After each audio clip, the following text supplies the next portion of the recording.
एक रुपैयाँ अभियानबाट दोलुखाको पहिलो पाइलट बन्दै दिपेन्द्र। छट्ट हेर्दा चञ्चल स्वभावको उमेर भर्खर 22 वर्ष मात्रै पुगेको। बाहिरबाट हेर्दा अपरिपक्वता जस्तो देखिने तर वास्तविक जीवन निकै फरक र गम्भीर प्रकृतिको भोगाई भोगिसकेका युवक हुन् दिपेन्द्र घिसिङ। उनको जन्म दोलुखाको बैतीसुर गाउँपालिका 2 स्थित मूलबारीमा भएको हो। उनी सानै छँदा बुबाले अर्को विवाह गरे, त्यसपछि आमाले पनि दोस्रो विवाह गरिन्। बाल्यकालको दुःखद परिस्थितिका बीच दिपेन्द्रले मामा घरमा बसेर पढे। उनी पढाइमा निकै अव्वल थिए। बाल्यकालमा उनले निकै ठूला चुनौतीहरूको सामना गर्नु पर्यो। चुनौतीका श्रृङ्खलाहरूको पहाडका बीच उनको इच्छा, चाहना र भविष्यको कल्पनाहरू दिनानुदिन बढ्दै जाँदै थियो। कक्षा 8 सम्म गाउँमै बसेर पढेका उनी त्यसपछिको अध्ययनका लागि काठमाडौँ आए। 2074 सालमा एसी परीक्षा दिएका उनले 3.75 GPA प्राप्त गरी उत्तीर्ण हुन सफल भए। आमा बुबाले दोस्रो विवाह गरेर आफ्नो छुट्टै संसार बनाइसकेका थिए, तर उनले यस्तो महत्त्वपूर्ण जीवनका निर्णयहरूमा बुबामा दुवैजनाको सल्लाह लिने गरेका थिए। एसी पछि उनले विज्ञान विषय पढ्ने योजना बनाए। बुबामा दुवैजनासँग सल्लाह गरी बुबाले आफूसँगै बसेर पढ्न सुझाव दिए। उनी बौद्धको अरुणिमा कलेजमा भर्ना भए। उनीहरूको प्रेमिल परिवार थिएनन् र पारिवारिक समस्या बाधा अडचनको मैदान अझ ठूलो बन्दै थियो। केही समय बुबा र कान्छामा सँगै बसेर पढेका उनले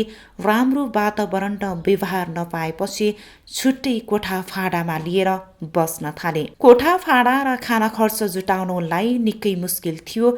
कति दिन भोकै सुते होलान्, कति दिन मिठो खान पाएनन्। त्यसको लेखाजोखा त उनको मनभित्र मात्रै सीमित छ। उक्त समयमा उनले रेस्टुरेन्टमा वेटरको काम समेत गर्न भ्याए। त्यो सङ्घर्षको दौरानमा कलेज भर्ना त गरे, शुल्क तिर्नै सकेनन्। कक्षा 11 कै शुल्क तिर्न नसकेपछि उनले 12 कक्षामा परीक्षा दिन पाउने अवस्था नै थिएन। तर जेहेन्दार विद्यार्थीको रूपमा परिचित उनको लागि कलेजले एउटा व्यवस्था गर्यो। तिमीले कक्षा 11 को शुल्क देऊ अनि कक्षा 12 को पनि निशुल्क देऊ।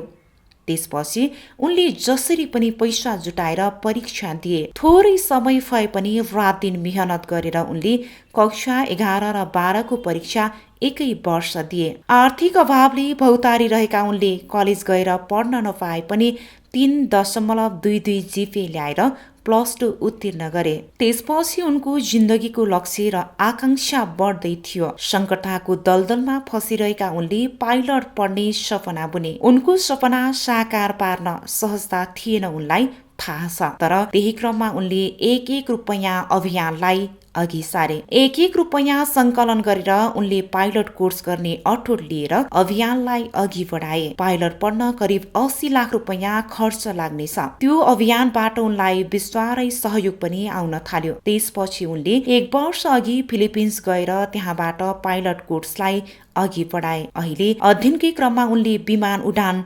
थालिसकेका छन्। उनले RPC 2841 विमान सफलतापूर्वक केही समय अघि मात्रै उडान गरे। नेपालमा गीता एभिएसन मार्फत 1 वर्षको क्लास लिइसकेका उनी फिलिपिन्सको फास्ट एभिएसन एकाडेमीमा अध्ययनरत छन्। घिसिङले अहिलेसम्म नेपालमा चलाएको एक रुपैयाँ अभियानबाटै उठेको सहयोग रकमबाट फिलिपिन्समा कलेजको शुल्क पुर्याउनुको साथै खाना खाजा बस्नको व्यवस्था गर्दै आएका छन्। उनलाई सफल भविष्यको शुभकामना।